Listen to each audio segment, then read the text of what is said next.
Bonjour, créé dans le secteur de l'économie sociale et solidaire et le thème aujourd'hui de la belle entreprise en compagnie de Marie Trépose qui est la fondatrice de Welp et d'Anna Fontaine, directrice des programmes de la VIS. Bonjour mesdames. Bonjour. Et merci beaucoup d'avoir accepté notre invitation. Pour commencer, Anna, est-ce que vous pouvez nous définir en quelques mots l'économie sociale et solidaire? Oui, l'économie sociale et solidaire regroupe un certain nombre de structures, associations, mutuelles, coopératives et fondations notamment, mais aussi entreprises à statut commercial qui cherchent à concilier leur utilité sociale, c'est-à-dire répondre à une problématique de société, un modèle économique qui fonctionne et également une gouvernance démocratique. Donc en gros, il y a deux critères qui sont plus importants, c'est la finalité de l'entreprise et la gouvernance démocratique de l'entreprise. Oui, mais le modèle économique est un point clé, et je pense qu'on aura l'occasion d'y revenir, mais du succès d'une entreprise sociale. Marie, donc vous avez créé Welp, qui est dans le secteur de l'économie sociale et solidaire. Pourquoi vous avez décidé de créer votre entreprise dans ce domaine? Alors, c'est une bonne question, parce qu'effectivement, naturellement, au départ, moi-même, je suis quelqu'un de très entrepreneur. J'avais déjà monté une start-up il y a une quinzaine d'années. Et donc, tout naturellement, je me suis, on va dire, portée, quand j'ai créé Welp, vers la voie de la SAS, en fait. D'une part, parce que de façon naturelle, c'était on va dire, mon affinité. Également parce que je voulais que ma société puisse avoir de l'impact, grossir rapidement et éventuellement intéresser les entrepreneurs.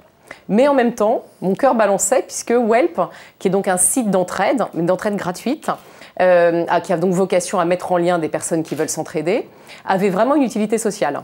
Et donc, en fait, le fait de demander donc ce nouveau statut, en l'occurrence pour les sociétés donc anonymes, l'agrément ESUS, me permettait de finalement réconcilier un petit peu cette envie d'entrepreneuriat et en même temps l'utilité sociale qui était au cœur même de Welp. Mais si je reviens un tout petit peu en arrière, est-ce que la démarche est de se dire je veux créer une entreprise et puis il y a un besoin, ça tombe dans l'économie sociale et solidaire, pourquoi pas? Ou alors quand même vous vous êtes dit j'ai envie d'entreprendre mais je voudrais que mon entreprise ait une finalité, comme on l'évoquait tout à l'heure, qui replace l'homme au centre de l'économie et qui soit dans le domaine du social et du solidaire, pour faire simple. Alors moi j'avais vraiment cette envie d'entreprendre autrement, si je puis dire. En revanche, pour être très transparente, quand j'ai créé Welp, je ne connaissais pas le SS. Donc je suis vraiment partie bille en tête sur une SAS. Assez rapidement, je me suis retrouvée un petit peu confrontée à une ambiguïté, puisque d'un côté, on me disait, mais au fond, toi, tu crées quelque chose qui est très utile socialement, pourquoi est-ce que tu ne vas pas créer une association? Moi, j'expliquais qu'en fait, je voulais vraiment, encore une fois, avoir de l'impact, grossir, intéresser des investisseurs. Et c'est là où j'ai découvert donc la nouvelle version de l'agrément ESUS, et qui, pour moi, permettait de réconcilier les deux. Alors, c'est quoi cet agrément ESUS ?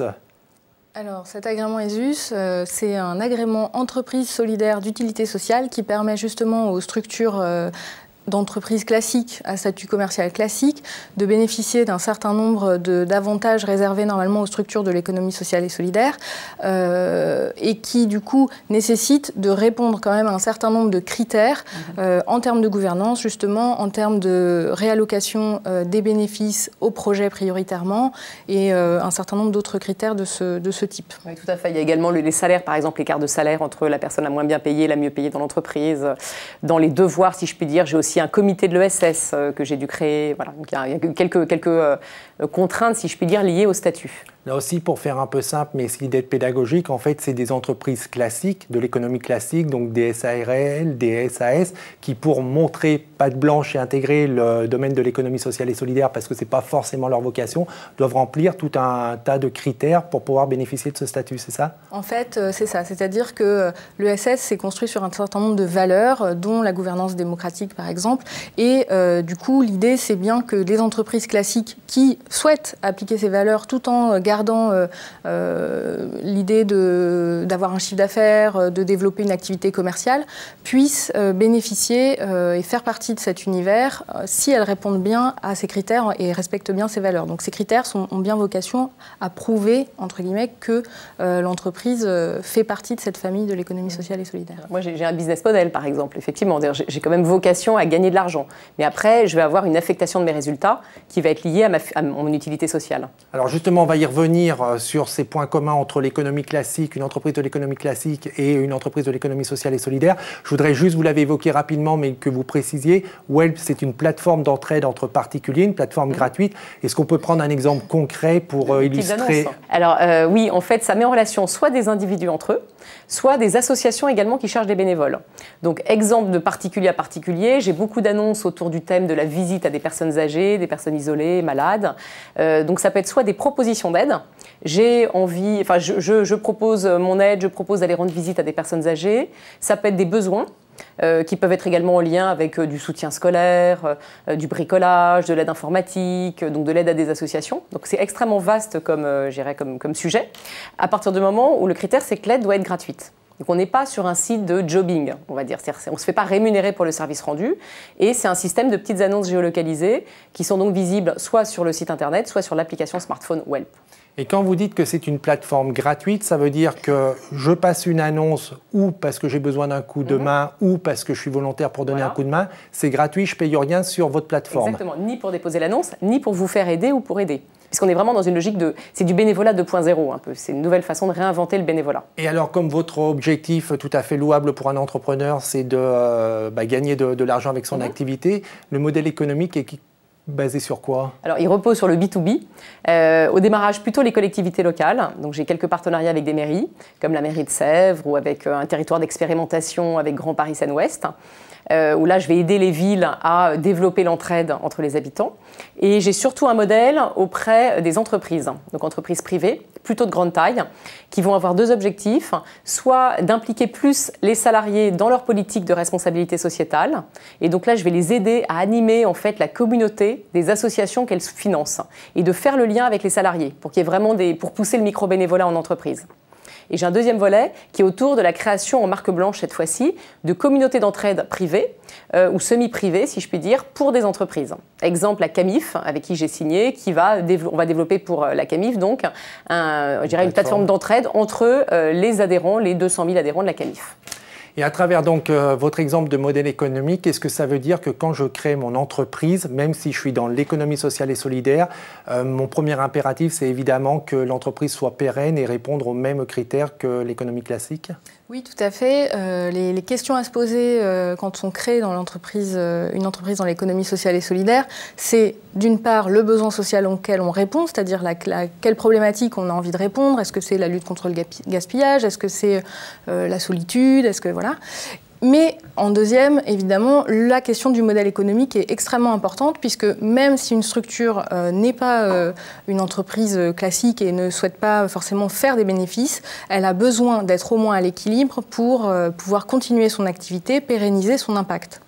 Donc c'est une question essentielle. Et la troisième question, c'est celle que vous avez évoquée d'ailleurs aussi, c'est celle du statut juridique. Parce qu'en fait, selon son projet, son activité, la façon dont justement on va construire son modèle économique et le fait qu'on ait un impact qui peut également être en lien avec les collectivités locales, etc., on peut avoir un statut juridique qui va être plus facilitant qu'un autre pour mener à bien son activité. Et alors, pour y voir clair, est-ce qu'il y a des réseaux d'accompagnement spécifiques à l'économie sociale et solidaire et qui viennent rappeler ces conseils aux créateurs d'entreprises? Alors, un créateur d'entreprise dans l'économie sociale et solidaire, et on l'a dit avant tout un créateur d'entreprise, donc il peut se faire accompagner par des réseaux d'accompagnement à la création d'entreprises classiques, comme BGE que vous avez reçu, comme le réseau Entreprendre, je crois, qui vous accompagne, et peut également bénéficier de tout un écosystème qui est en train de se développer, de incubateurs, pépinières, couveuses, donc un peu comme le réseau d'accompagnement à la création classique, mais dédiés à l'économie sociale et solidaire. Donc ils vont accueillir prioritairement ou exclusivement des porteurs de projets innovants socialement ou faisant partie de l'économie sociale et solidaire. Donc il y a des réseaux qui existent, comme le réseau Alter Incube, qui est présent sur plusieurs territoires. Il y a Entropia, par exemple, en Ile-de-France, les Écosoli en Pays de la Loire. Il y a un certain nombre du coup, d'acteurs qui se sont créés pour accompagner plus spécifiquement ces projets-là. Sur le portail web de la VISE, on peut trouver du coup, dans la rubrique « Entreprendre et se faire accompagner » un recensement de ces accompagnateurs. C'est la question que j'allais vous poser, savoir si on trouvait ça sur le site de la VISE. Pour en revenir à Welp, ça a été évoqué par Anna rapidement, donc vous avez été suivi, accompagné, mais par le réseau Entreprendre? Oui, alors pas que, mais effectivement, j'ai été lauréate donc, du réseau Entreprendre Paris. Et ce qui est intéressant, c'est que maintenant, en fait, ils essaient de pousser ce qu'on appelle le réseau Entreprendre autrement, qui est justement, en fait un réseau d'accompagnement pour les entreprises qui cherchent à avoir un modèle un petit peu différent. Et je suis également sinon membre de différents réseaux comme Bleu Blanc Zèbre, voilà, qui va regrouper des initiatives, donc c'est le mouvement d'Alexandre Jardin, d'un mouvement qui s'appelle NIAC, qui est également Thierry Duboitier, qui est autour d'entreprises, d'initiatives, j'allais dire, solidaires. Donc c'est vrai qu'il y a beaucoup de groupes, en fait, d'accompagnants possibles quand on est une entreprise de l'ESS, en fait. Et le fait que les réseaux d'accompagnement classiques commencent à développer une antenne sur l'économie sociale et solidaire, ça veut dire que l'économie sociale et solidaire et la création d'entreprises dans ce secteur est en expansion ? Alors oui, en tout cas, depuis 2000, c'est un secteur qui a créé beaucoup d'emplois, puisque l'emploi a progressé de 25% dans le secteur. C'est un secteur qui a mieux résisté à la crise aussi, donc qui est encore actif assez fortement aujourd'hui. Donc c'est un secteur qui est en expansion et qui bénéficie de plus en plus d'une reconnaissance, y compris institutionnelle, puisqu'il y a eu une loi sur l'économie sociale et solidaire en 2014 qui a justement défini l'agrément ESUS dont on a parlé tout à l'heure, par exemple, pour mieux définir ce qu'on entend par économie sociale et solidaire, et qu'il y a également maintenant au ministère de l'économie et des finances une administration qui cherche à développer le secteur de l'économie sociale et solidaire. Et un peu annexe à cette question, puisque vous disiez que malgré la crise, il y a pas mal d'entreprises qui se créent dans le secteur de l'économie sociale et solidaire. Est-ce que ça veut dire que les entreprises de l'économie sociale et solidaire résistent mieux et sont plus durables que des entreprises du secteur classique ?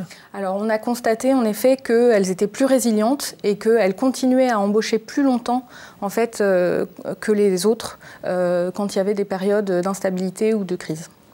Nerf de guerre pour l'entrepreneur, c'est le financement. Une question qui revient régulièrement dans l'économie classique. Est-ce que dans l'économie sociale et solidaire, il y a des financements spécifiques pour ceux qui veulent créer leur entreprise ? Oui, alors il y a un certain nombre de financements spécifiques. C'est plus facile de trouver des financements pour se développer une fois qu'on existe déjà que pour amorcer son activité. Mais ça, je pense que c'est un peu dans tous les secteurs la même chose. Pour, en revanche, créer son activité, on a quand même quelques pistes. Il y a des financeurs qui sont plus attentifs, on va dire, aux entrepreneurs sociaux comme France Active, par exemple. Il y a des investisseurs solidaires comme les clubs d'investisseurs Sigal, qui sont des particuliers qui mettent en commun leur épargne pour pouvoir aider à démarrer des entrepreneurs sociaux.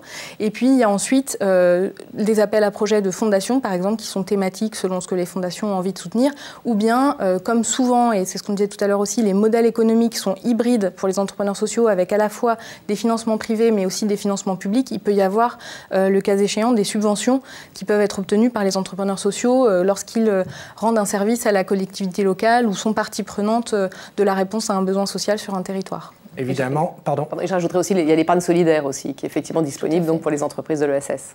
Évidemment, toutes ces informations sur les financements, on le retrouve sur avis.org. Tout à fait. Il y a aussi en effet une rubrique « Se faire financer » dans la rubrique « Entreprendre ». Pour terminer, Marie, est-ce que vous avez un conseil ou un argument pour inciter ceux qui nous regardent à entreprendre dans l'économie sociale et solidaire comme vous ? Alors, moi, j'ai un petit conseil pratique, parce que j'ai été confrontée à ça. Faites attention, donc, quand vous créez, si vraiment vous avez cette envie de monter une entreprise de l'ESS, attention à vos statuts. C'est-à-dire que souvent, on rédige ses statuts un peu à la va-vite avec un expert comptable, sans se poser trop de questions. Et en fait, pour pouvoir avoir ensuite le droit donc, de cet agrément ESUS, enfin, pouvoir y postuler, il faut que dans le cabis de l'entreprise, soit vraiment précisé qu'on est une entreprise de l'économie sociale et solidaire. C'est un petit conseil pratique que je donne, parce que sinon il faut rechanger ses statuts derrière. C'est ce qui vous est arrivé ? Oui, voilà, ouais. Et c'est quand même un petit peu lourd et contraignant.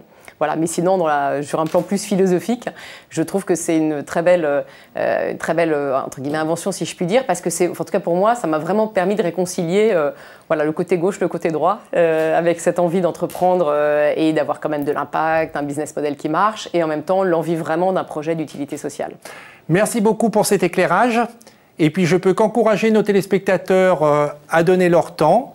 Ceux qui en ont besoin, de solliciter. Et pour cela, vous allez sur la plateforme d'entraide, la plateforme gratuite d'entraide Welp, www.welp.fr, tout simplement. Et pour avoir plein d'informations sur l'économie sociale et solidaire, on l'a dit déjà 2 fois dans l'émission, mais je le redonne en fin d'émission, c'est www.avis.org.